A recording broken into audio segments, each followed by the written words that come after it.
All right, so we're diving into this UEFA Nations League match. Yeah. Yeah, Switzerland versus Denmark. Yeah.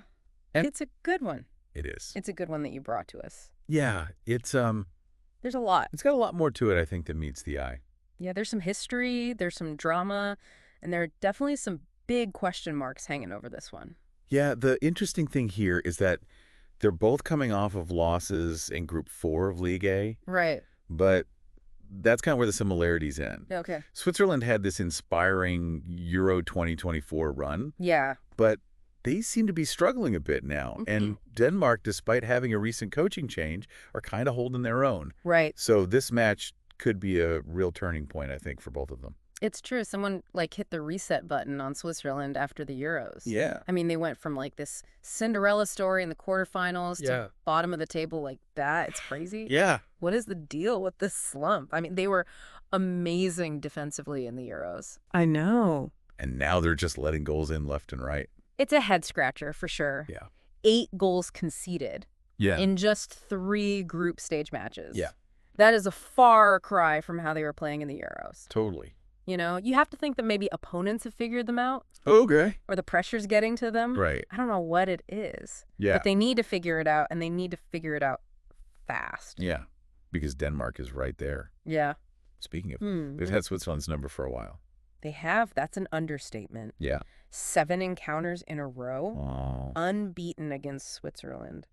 really? You'd have to go back to 1984 to find the last time that Switzerland won one of these matches. 1984. Yeah, That's a serious losing streak. it is. You know, it makes you wonder if it's just a mental thing at this point Yeah, for the Swiss team. could be. Like, can they get over that hurdle? Yeah, But, I mean, every streak has to end sometime. that's true. Yeah. That's the spirit. Yeah. Yeah, why not now? Right, exactly. Yeah. So let's talk players. Okay. Who should we be watching? Well, for Switzerland, Mm-hmm. I think you have to start with Briel Embolo, Okay. goal-scoring machine. This guy. Okay. 15 goals already for the national team. Wow. And then defensively, they got Manuel Akanji, Right. holding things down at the back. And Yeah. he's coming off an incredible season at Manchester City. He's tough. So good luck getting past him. Yeah, good luck with that. Yeah. So what about Denmark? Yeah. Anything can happen with a new coach, I feel like. Yeah. Yeah. And I'm seeing Rasmus Højlund's name in here. Yeah. Is he going to be back? Ah, yes. The Manchester United prodigy. Right. Yeah, he's been out with that injury. Right. But this article suggests that he could be back in the starting lineup for this one. Oh, interesting. Yep. Okay. So what does that mean for What's their that list? strategy? I mean, he brings just this youthful energy. Okay. And obviously, he's got a nose for goal. Right. So if he is on the pitch, I think Denmark might play a little more direct. Okay. A little more counterattacking, Oh. using his pace to exploit any kind of defensive gaps Right. that Switzerland might leave. So he's really the wild card Yeah. in all this. He is. He's the question mark. Yeah. I like it. A little unpredictability. Exactly. Makes it fun. It makes predicting the outcome Right. a lot more fun. Speaking of prediction, Yeah. this source is saying a draw. Yeah. What do we think? I mean, it's not out of the realm of possibility. Okay.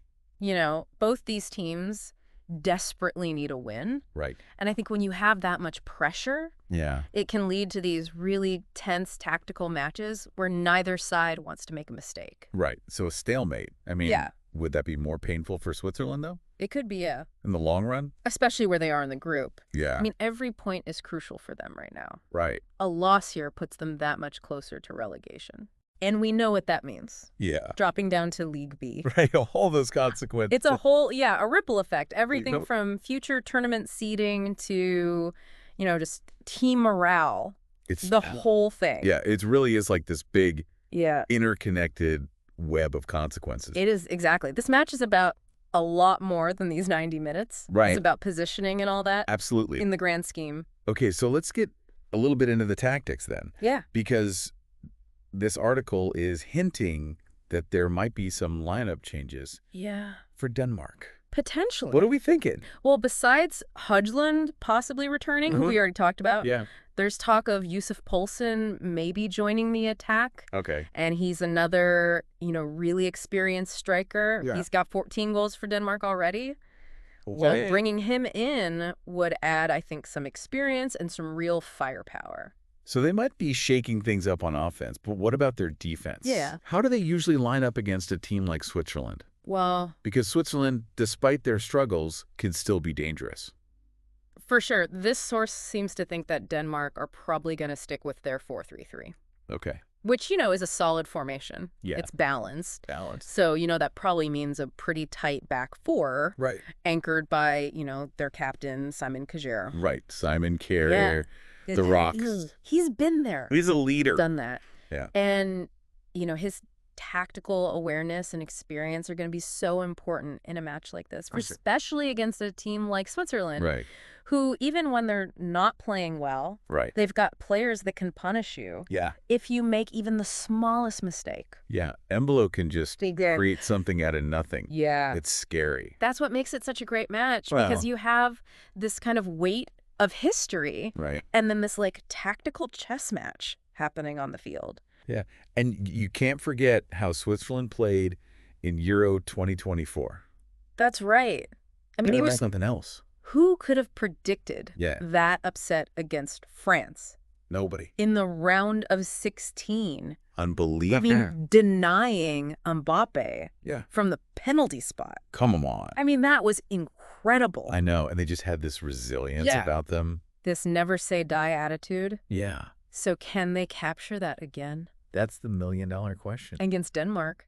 Can they get that back? Is it possible? Because if they can, Yeah. it's their time, right, I- to turn this thing around. Right. This is a chance for redemption Absolutely. against the team that has had their number for so long. I know, but we can't forget Yeah. Denmark has their own story here. Right. New coach New coach. who's eager to prove himself. Yep. Potentially a star player Yep. making his return, Coming back. and a chance to solidify their spot at the top of the group. It's true. This is why we do these deep dives, There you go. right? Yeah. To give you listening. Yeah, to the inside scoop. All the background, all the details, on the knowledge. all the narrative, So you can appreciate what's going on. so you can fully appreciate what you're watching. 100%. Right. It's all about the background and the context. It adds a whole other dimension. Exactly. You go from being just a spectator Yeah. to being an informed observer. Informed, that's the word. You see all these little things Yes. that you might not otherwise notice. Exactly. Okay. Right. So let's zoom out a little bit. Okay.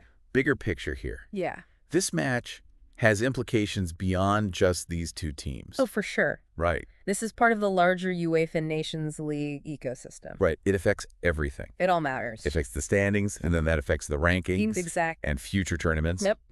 Every match has repercussions. It's crazy. It really does. Every goal, every save. It's all connected. It's like a big tapestry. I like that. I don't know. I like that visual. It's like a tapestry Yeah. that's constantly evolving. And this match is like another thread Yes. being woven into it. Exactly. And in this particular chapter Okay. of this saga, Yeah.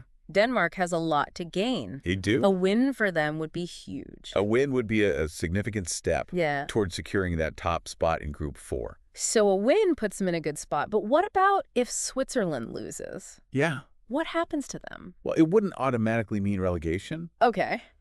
but it would definitely be not good. Yeah. It would put them in a tough spot. Yeah. They'd be relying on other teams Right. to get Really results like- to avoid relegation. Yeah. Yeah. Not ideal. Not ideal at all. Especially after that Euro run, I know. It really goes to show Right. like how quickly things can change in international football. That's right. You're on top of the world 1 minute. And then you're fighting for survival. Exactly. It's crazy. And even if they don't get relegated, Right. like a string of bad results here Yeah. could have other consequences. Absolutely. Like, Well, tougher qualification paths for future tournaments. oh, yeah, that's right. Yeah. Think about that. It affects everything. It could impact their ability to even compete Wow. on the biggest stage. So these Nations League matches, Yeah. they really do matter. They do. Every goal matters. Yeah. Every save, every It tackle. all adds up. It's all part of this bigger picture. This constant battle for Rise of positions tension. for a place in the history book. And for Switzerland, this is, like you said, it feels like a crossroads. A crossroads. This is the match Yeah, where they decide what kind of team they are. exactly. Can they get back to that Euro form? Yeah. Can they overcome this mental block they have against Denmark? Can they exercise the demons of 1984? Good question. Big questions. And as much as we love to analyze and predict, Yeah. Sometimes it just comes down to who wants it more. Who shows up on the day? Exactly. The little bit of magic. The intangibles. That's what makes it exciting. It is exciting. So give me a prediction. Oh, you want me to put it on the line? Yeah. What's your gut saying? Okay. My head says a draw. Okay. All the signs point to like a cagey tactical affair. Yeah. I could see that. But my gut My gut. loves an underdog story. Okay. I like this. Tell me more. I think Switzerland, they've got the talent. They do. They've got the experience. And they've got something to prove. And after these last few losses, they're going to be playing with a little fire. Right. A little desperation. Don't be surprised if they pull off the upset. That would be amazing. It would. I would love that. It would be a great story. See, that's why we love this game. That's why we do it. A little bit of hope. Always A hope. little bit of unpredictability. It's the beautiful game. This is going to be good. It's going to be a great match. 90 minutes of can't-miss football. This has been fun, this deep dive. Yeah, it has. I love it. We always find these great stories. So much drama for a Nations League group stage match. I know, right? Who knew? It just goes to show every match has a story. Every match, and sometimes Yeah. those stories are even better Better than the final. than the championship. Yeah. That's right. Well, there you have it, folks. There you go. Another deep dive in the books. Another one. Switzerland, Denmark. Don't miss it. Don't miss it. We'll be back next week with another one. See you then.